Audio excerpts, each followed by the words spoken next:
ನಮಸ್ಕಾರ ವೀಕ್ಷಕರೇ. ಪೂರಿ ಜಗನ್ನಾಥ ದೇವಸ್ಥಾನ ಇದನ್ನ ಚಾರ್ ಧಾಮ್ಗಳಲ್ಲಿ ಒಂದು ಅಂತ ಕರೀತಾರೆ. ಇಲ್ಲಿ ಅದ್ಭುತವಾದ ಬಿಡಿಸಲಾಗದ ರಹಸ್ಯಗಳಿಗೆ ಈ ಜಾಗ ಹೆಸರುವಾಸಿಯಾಗಿದೆ. ಇಲ್ಲಿ ನಡೆಯುವ ಪ್ರತಿಯೊಂದು ಘಟನೆಗಳು ಕೂಡ ವಿಜ್ಞಾನಕ್ಕೆ ಸವಾಲನ್ನ ಹಾಕುತ್ತೆ. ಏನೆಲ್ಲ ನಡೀತಾ ಇದೆ, ಏನು ರಹಸ್ಯಗಳಿವೆ, ನೀವು ಕೂಡ ತಿಳ್ಕೊಬೇಕಾ? ಹಾಗಾದ್ರೆ ಆದ್ಯಂತ್ ಮೀಡಿಯಾ ಚಾನಲ್ನ ಈಗಲೇ ಸಬ್ಸ್ಕ್ರೈಬ್ ಮಾಡ್ಕೊಂಡ್ಬಿಡಿ. ಹಾಗೆ ಲೈಕ್ ಮಾಡಿ, ಶೇರ್ ಮಾಡಿ. ನೀವು ಜಗನ್ನಾಥನನ್ನ ನೋಡಿ, ಸುಭದ್ರೆಯನ್ನ ನೋಡಿ, ಬಲಭದ್ರನನ್ನ ನೋಡಿ. ಇವ್ರ ಮೂರನ್ನು ಕೂಡ ಮರದ ಕಟ್ಟಿಗೆಯಿಂದಲೇ ಮಾಡಲಾಗಿದೆ. ಸಾಮಾನ್ಯವಾಗಿ ನಾವು ಮೂರ್ತಿಗಳನ್ನ ಕಲ್ಲಿನಲ್ಲಿ ಅಥವಾ ಲೋಹಗಳಿಂದ ನೋಡ್ತಿರ್ತೀವಿ. ಆದ್ರೆ ಇಲ್ಲಿ ಬೇವಿನ ಮರದ ಕಟ್ಟಿಗೆಯಿಂದಲೇ ಈ ಮೂರು ವಿಗ್ರಹಗಳನ್ನ ಮಾಡಲಾಗುತ್ತೆ. ಅದು ಯಾಕೆ ಗೊತ್ತಾ? ಇಲ್ಲಿ ಕೇಳಿ. ದ್ವಾಪರ ಯುಗದಲ್ಲಿ ಶ್ರೀಕೃಷ್ಣ ಜರ ಎಂಬ ಬೇಡನ ಬಾಣಕ್ಕೆ ಬಲಿಯಾದಾಗ, ದೇಹ ತ್ಯಾಗ ಮಾಡಿದಾಗ ಪಾಂಡವರು ಆತನ ದೇಹಕ್ಕೆ ಅಗ್ನಿಸ್ಪರ್ಶವನ್ನ ಮಾಡ್ತಾರೆ. ಆದ್ರೆ ಆಶ್ಚರ್ಯ ಏನಂದ್ರೆ, ಕೃಷ್ಣನ ಇಡೀ ದೇಹ ಭಸ್ಮವಾದ್ರೂ ಆತನ ಹೃದಯ ಮಾತ್ರ ದಹನವಾಗದೆ ಹಾಗೆ ಉಳಿಯುತ್ತೆ. ಪಾಂಡವರು ಆ ದಿವ್ಯ ಹೃದಯವನ್ನ ಒಂದು ಮರದ ದಿಮ್ಮಿಗೆ ಕಟ್ಟಿ ಸಮುದ್ರಕ್ಕೆ ಎಸಿತಾರೆ. ಆ ಮರದ ದಿಮ್ಮಿ ತೇಲುತ್ತಾ ಒರಿಸ್ಸಾದ ಪೂರಿ ಸಮುದ್ರ ತೀರಕ್ಕೆ ಬಂದು ತಲುಪುತ್ತೆ. ಆ ಸಮಯದಲ್ಲಿ ಪೂರಿಯನ್ನ ಆಳ್ತಿದ್ದಂತಹ ರಾಜ ಇಂದ್ರದ್ಯುಮ್ನನಿಗೆ ಜಗನ್ನಾಥ ಕನಸಿನಲ್ಲಿ ಬಂದು ಸಮುದ್ರ ತೀರದಲ್ಲಿ ತೇಲ್ತಿರುವ ಆ ದೈವಿಕ ಮರದ ದಿಮ್ಮಿಯಿಂದ ತನಗೆ ವಿಗ್ರಹವನ್ನ ನಿರ್ಮಿಸು ಎಂದು ಆಜ್ಞೆ ಮಾಡ್ತಾನೆ. ಹಾಗಾಗಿ ಪೂರಿ ಜಗನ್ನಾಥ, ಬಲಭದ್ರ ಮತ್ತು ಸುಭದ್ರೆ ದೇವಿಯರ ಮೂರ್ತಿಗಳನ್ನ ಮರದಿಂದಲೇ ಮಾಡಲಾಗುತ್ತೆ. ಅದರಲ್ಲೂ ಕೂಡ ಈ ದೈವಿಕ ಮೂರ್ತಿಗಳನ್ನ ಪವಿತ್ರವಾದ ಬೇವಿನ ಮರದಿಂದ ಮಾತ್ರ ಕೆತ್ತಲಾಗುತ್ತೆ. ಇಲ್ಲಿ ಬೇವಿನ ಮರವೇ ಯಾಕೆ ಅಂತ ಕೇಳೋದಾದ್ರೆ, ಪೂರಿ ಸಮುದ್ರ ತೀರದಲ್ಲಿ ತೇವಾಂಶ ಹೆಚ್ಚಾಗಿರೋದ್ರಿಂದ ಕಲ್ಲು ಅಥವಾ ಲೋಹಗಳಿಗಿಂತ ಬೇವಿನ ಮರವು ದೀರ್ಘಕಾಲ ಬಾಳಿಕೆ ಬರುತ್ತೆ.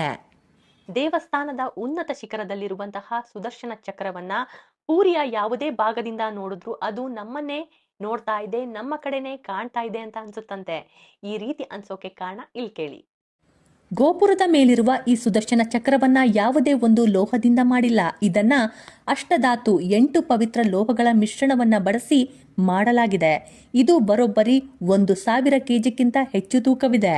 ಇನ್ನು ಈ ಚಕ್ರವನ್ನ ಸಂಪೂರ್ಣವಾಗಿ ಚಪ್ಪಟೆಯಾಗಿ ಮಾಡಿಲ್ಲ. ಬದಲಿಗೆ ಇದನ್ನ 8 ಕರಗಳೊಂದಿಗೆ ಒಂದು ವಿಶಿಷ್ಟ 3D ವೃತ್ತಾಕಾರದ ವಿನ್ಯಾಸದಲ್ಲಿ ರೂಪಿಸಲಾಗಿದೆ.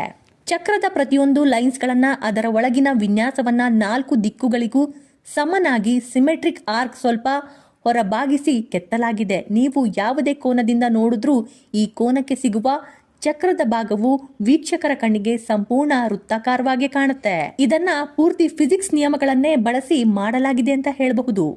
ಜಗನ್ನಾಥ ದೇವಸ್ಥಾನದ ಮತ್ತೊಂದು ವಿಶೇಷತೆ ಎಂದ್ರೆ ಇಲ್ಲಿ ಪ್ರಸಾದವನ್ನ ಮಡಿಕೆಯಲ್ಲಿ ಮಾಡಲಾಗುತ್ತೆ. ಇದರಲ್ಲಿ ಏನ್ ಸ್ಪೆಷಲ್ ಇದೆ ಅಂತ ಕೇಳ್ತಾ ಇದ್ದೀರಾ? ಇಲ್ಲಿ ಬರೋಬ್ಬರಿ 7 ಮಡಿಕೆಗಳನ್ನ ಇಟ್ಟು ಪ್ರಸಾದವನ್ನ ತಯಾರು ಮಾಡಲಾಗುತ್ತೆ. ಪ್ರತಿಯೊಂದು ಮಡಿಕೆಗಳನ್ನ ಒಂದರ ಮೇಲೆ ಒಂದನ್ನ ಇಟ್ಟು ಪ್ರಸಾದವನ್ನ ಮಾಡ್ತಾರೆ. ಆದ್ರೆ ಇಲ್ಲೊಂದು ಇಂಟ್ರೆಸ್ಟಿಂಗ್ ಸಂಗತಿ ಏನು ಅಂದ್ರೆ, ಇಲ್ಲಿ ಪ್ರಸಾದ ಮೇಲಿನ ಮಡಿಕೆಯಲ್ಲಿರುವಂತಹ ಅನ್ನವೇ ಬೇಗ ಬೇಯುತ್ತಂತೆ. ಈ ರೀತಿ ನಡೆಯೋಕ್ಕೂ ಸಾಧ್ಯನಾ? ಇಲ್ಲಿ ಕೇಳಿ. ನಮ್ಮ ಧರ್ಮದ ಪ್ರಕಾರ ಬ್ರಹ್ಮಾಂಡದಲ್ಲಿ 7 ಮೇಲಿನ ಲೋಕಗಳಿವೆ. ಈ 7 ಲೋಕಗಳು ಕೂಡ ಈ 7 ಮಡಿಕೆಗಳನ್ನ ಪ್ರತಿನಿಧಿಸುತ್ತೆ.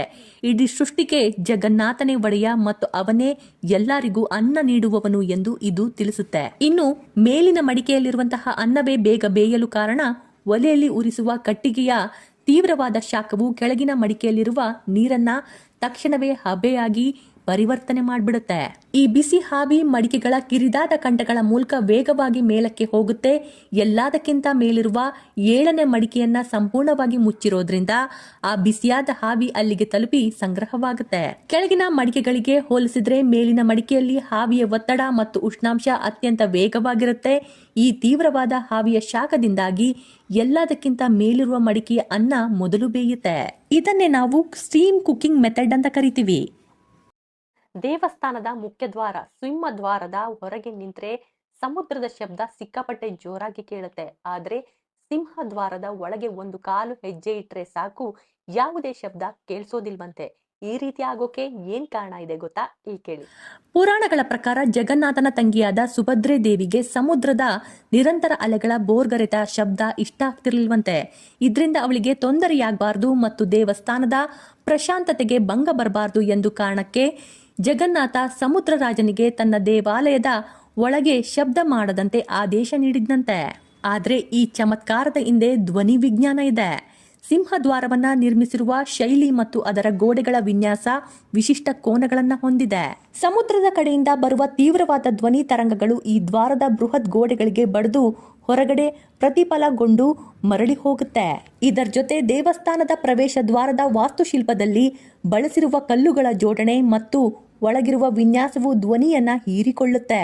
ಇದನ್ನ ಸೌಂಡ್ ಪ್ರೂಫ್ ಕೆಲಸ ಅಂತ ಕರೀತಾರೆ. ದ್ವಾರವನ್ನ ದಾಟುತ್ತಿದ್ದಂತೆ ತರಂಗಗಳು ಅಲ್ಲೇ ಉಳಿದು ಯಾವುದೇ ಸೌಂಡ್ ಬರುವುದಿಲ್ಲ.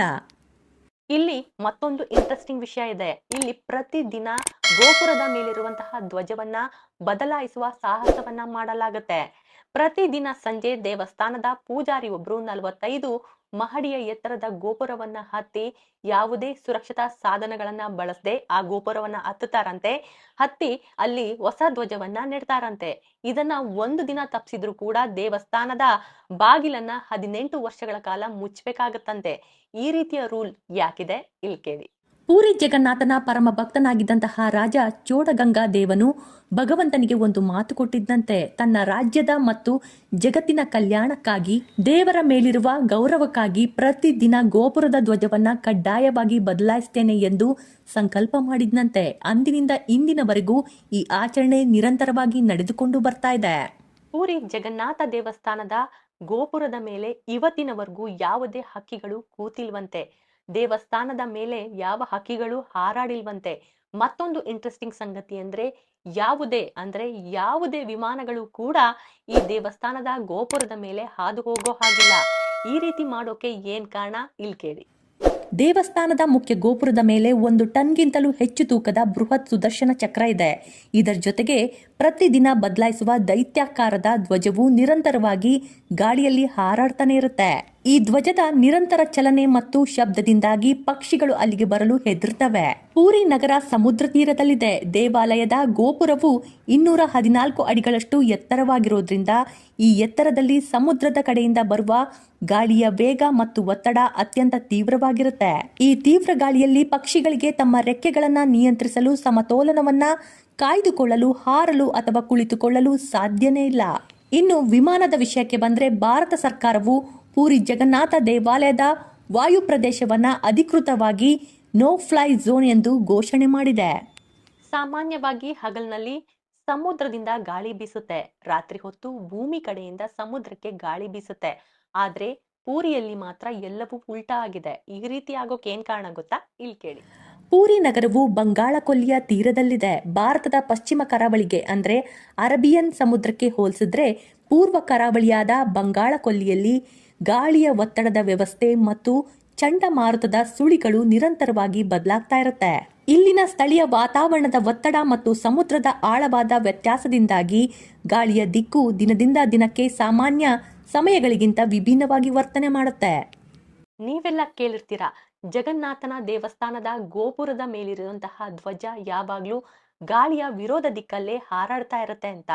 ಸಾಮಾನ್ಯವಾಗಿ ಗಾಳಿ ಯಾವ ದಿಕ್ಕಲ್ಲಿರುತ್ತೋ ಅದೇ ದಿಕ್ಕಲ್ಲೇ ಧ್ವಜಗಳು ಹಾರಾಡುತ್ತೆ. ಆದ್ರೆ ಇಲ್ಲಿ ವಿರೋಧವಾಗಿ ಹಾರಾಡ್ತಾ ಇದೆ. ಇದರ ಹಿಂದೆ ಏನ್ ಕಾರಣ ಇದೆ ಅಂತ ನಿಜಕ್ಕೂ ಕೂಡ ವಿಜ್ಞಾನಕ್ಕೂ ಕೂಡ ಸವಾಲಾಗಿದೆ. ಆದ್ರೆ ಜನ ಮಾತ್ರ ಇದೆಲ್ಲ ಜಗನ್ನಾಥನ ಪವಾಡ ಅಂತ ನಂಬ್ತಾ ಇದ್ದಾರೆ. ಪೂರಿ ಜಗನ್ನಾಥ ದೇವಸ್ಥಾನದ ಮುಖ್ಯ ಗೋಪುರವು ಸುಮಾರು 214 ಅಡಿ ಎತ್ತರ ಇದೆ ಮತ್ತು ಇದು ಸಮುದ್ರ ತೀರಕ್ಕೆ ಅತ್ಯಂತ ಹತ್ತಿರವಾಗಿದೆ. ಸಮುದ್ರದಿಂದ ಬೀಸುವ ಬಲವಾದ ಗಾಳಿಯು ಆ ದೈತ್ಯಾಕಾರದ ಗುಮ್ಮಟಕ್ಕೆ ಬಡಿದಾಗ ಅಲ್ಲಿ ಗಾಳಿಯ ಒತ್ತಡದಲ್ಲಿ ತೀವ್ರ ವ್ಯತ್ಯಾಸ ಉಂಟಾಗುತ್ತೆ. ಗೋಪುರಕ್ಕೆ ಬಡದಂತಹ ಗಾಳಿ ನೇರವಾಗಿ ಚಲಿಸದೆ ಅಲ್ಲೊಂದು ದೊಡ್ಡ ಸುಳಿಯನ್ನ ಫಾರ್ಮ್ ಮಾಡುತ್ತೆ. ಈ ಸುಳಿ ಗಾಳಿಯ ಕಾರಣದಿಂದಾಗಿ ಧ್ವಜ ಮತ್ತು ಸುತ್ತಲಿನ ಗಾಳಿಯ ದಿಕ್ಕು ನೈಸರ್ಗಿಕವಾಗಿ ದಿಕ್ಕನ್ನ ಬದಲಾಯಿಸ್ಬಿಡುತ್ತೆ. ಅದು ಉಲ್ಟಾ ಆಗ್ಬಿಡುತ್ತೆ. ಇವೆಲ್ಲವೂ ಕೂಡ ಪೂರಿ ಜಗನ್ನಾಥ ದೇವಸ್ಥಾನದ ಬಗ್ಗೆ ಇರುವಂತಹ ರಹಸ್ಯಗಳಾಗಿತ್ತು. ನನ್ನ ವಿಡಿಯೋ ನಿಮ್ಗೆ ಇಷ್ಟ ಆಗ್ತಾ ಇತ್ತು ಅಂದ್ರೆ ಲೈಕ್ ಮಾಡಿ, ಶೇರ್ ಮಾಡಿ, ಸಬ್ಸ್ಕ್ರೈಬ್ ಆಗೋದನ್ನ ಮಾತ್ರ ಮರಿಬೇಡಿ. ಇವೆಲ್ಲ ರಹಸ್ಯಗಳು ನಿಮ್ಗೆ ಗೊತ್ತಿತ್ತು ಅಂದ್ರೆ ನನ್ನ ಕಮೆಂಟ್ ಸೆಕ್ಷನ್ ಅಲ್ಲಿ ತಿಳಿಸಿ. ಧನ್ಯವಾದಗಳು.